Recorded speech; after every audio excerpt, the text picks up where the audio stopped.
በስመ አብ ወወልድ ወመንፈስ ቅዱስ አሐዱ አምላክ አሜን። የልዑል እግዚአብሔር ቤተሰቦች የእናታችን የቅድስት ድንግል ማርያም የአስራት የበኩራት ልጆች በልዑል እግዚአብሔር ፍጹም ሰላም እንዴት ቆያችሁ? እኔ ደህና ነኝ፣ እግዚአብሔር ይመስገን። ዛሬ የምንገኘው በእናታችን በግሺ ቅድስት ክርስቶስ ሰምራ ገዳም ላይ ነው የምንገኘው። እዚህ ገዳም ላይ ብዙ ገቢ የተደረጉ ይገኛሉ።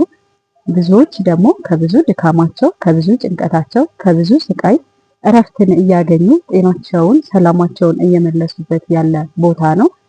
እዚህ ቦታ ላይ እንግዲህ ብዙ ቃል ኪዳን ያለው ቢሆንም ከዚህ ውስጥ አንዱ ደግሞ ግሺ ቅድስት ክርስቶስ ሰምራ ደጅሽን የረገጠ መተት አይድረስብሽም የሚል ትልቅ ቃል ኪዳን ተሰጧታልና ብዙዎች በዓለም ላይ ሆናችሁ በስቃይ በጭንቀት ያላችሁ፣ በብዙ እስራት ውስጥ ያላችሁ የልዑል እግዚአብሔር ቤተሰቦች እዚህ ቦታ ላይ እየመጣችሁ የልዑል እግዚአብሔርን ፍጹም ሰላም የእናታችንን የክርስቶስ ሰምራን በረከቷን አግኝተን ከገዳሙ ትልቅ ቃል ኪዳን ተቀብለን ሰላማችንን እንድናገኝ ስል በልዑል እግዚአብሔር ስም ጠይቃችኋለሁ። እንግዲህ ስለ ቤተክርስቲያኑና ስለ እናታችን ስለ ቅድስት ክርስቶስ ሰምራ ትንሽ የምላችሁ ነገር ይኖራል።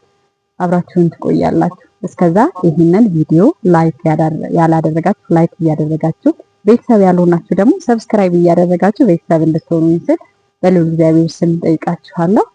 ተከታተሉ። እናታችን ቅድስት ክርስቶስ ሰምራ በደብረ ሊባኖስ ገዳም ለ7 ዓመታት ያህል በጾም በጸሎት በተጋድሎ ቆይታለች። እናታችን ቅድስት ክርስቶስ ሰምራ እጅግ አዛኝ፣ ሩህሩህ፣ ደግ እናት ናት።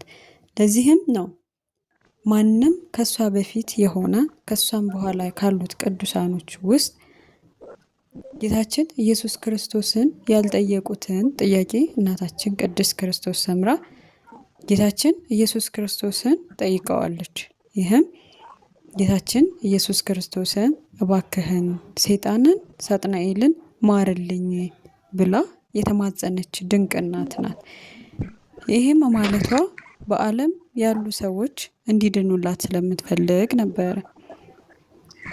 እጅግ ሩህሩህ አዛኝ ደግ እናት ስለሆነች በሲኦል ያሉ ነፍሳትን በምን ያህል ስቃይ ውስጥ እንዳሉ፣ በምን ያህል ጭንቀት ውስጥ እንዳሉ በማሰቧ ሩህሩህ አዛኝ ስለሆነች ለነሱ በማዘኗ እባክህን ሰይጣንን ማርልኝ አለሜዳን ብላ የተማጸነች ድንቅ እናት ናት እናታችን ቅድስት ክርስቶስ ሰምራ።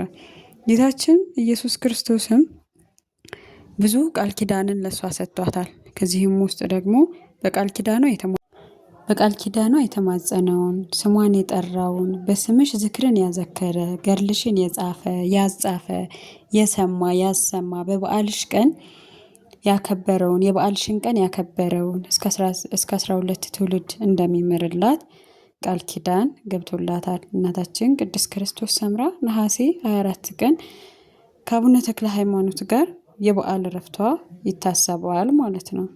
እናታችን ቅድስት ክርስቶስ ሰምራ 10 አክሊላትን ከሰማይ ወርዶላታል። እናታችን ቅድስት ክርስቶስ ሰምራ ለልጆቿ አሁንም ድረስ ብዙ ድንቅ ገቢረ ተአምራትን እያደረገች የምትገኝ እናት ናትና ሁላችሁም ሕዝበ ምእመናን በጭንቀት ውስጥ ያላችሁ፣ በሐዘን በለቅሶ በሰው እጅ ተይዛችሁ ስራችሁ አልባረክ ያላችሁ፣ በህይወታችሁ በትዳራችሁ በስራችሁ ሰላምን አጣችሁ፣ በሰይጣን ሴራ ተተብትባችሁ ያላችሁ ሕዝበ ክርስቲያናት በሙሉ እዚህ ቦታ እየመጣችሁ ሰላማችሁን እንድትመልሱ ስል በልዑል እግዚአብሔር ስም ጠይቃችኋለሁ። እንግዲህ እግዚአብሔር አምላክ ለኛ ለሀገራችንም ለህዝባችን ለእህት ለወንድሞቻችን በሙሉ ሰላምን ያድለን እላለሁኝ። መልካም ቆይታ። እንኳን ቆየሽ። እኔ ልዑል መኮንን እባላለሁ። የመጣሁት ከአዲስ አበባ ነው። በግሺ ቅድስት ክርስቶስ ሰምራ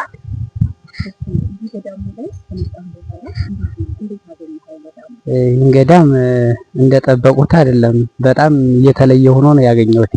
ይገርመው በአጋጣሚ ነበረ የመጣሁት። እንግዲህ እንደዚህ በሚያምር መልኩ አምሮ አሸብርቆ አግኝተነዋል። ታምራቱም ገድሉም በጣም ብዙ ነው።